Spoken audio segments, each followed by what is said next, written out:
And so a lot of us are told from a young age that the more expensive something is, the better quality it's going to be, the better product you're going to get if it's more expensive, right? And so there's this thought that expensive is better. There was this lady who owned a gas station, and she was trying to sell like these little rocks, of, I think they were just, whatever, I can't remember what the rocks were. But basically what happened is she kept trying all these different techniques and different processes to try and get people to buy these rocks. So she would, put them in front of the store, put them right into the aisle where people were buying their products or going to purchase for their stuff. And what happened was no one was buying them. No one was buying these rocks, and she couldn't understand why. So one day she asked one of her employees to basically mark them down as half off. But the employee misread the text and put them as 2 times the price that they were originally being sold for. And all of a sudden, they started selling like crazy.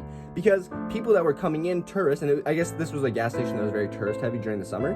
And so basically what happened is tourists would come in during the summertime and see these rocks that were now, 2 times more expensive than they used to be. And they would assume that because it was expensive, that it was good. And so they just bought a bunch of them because without having any prior knowledge of whether this was actually some sort of gem that had any sort of value, they just bought it because they saw that it had an expensive price tag. And so you can use that same logic to get people to buy something from you by basically being like, if it's expensive, it's good.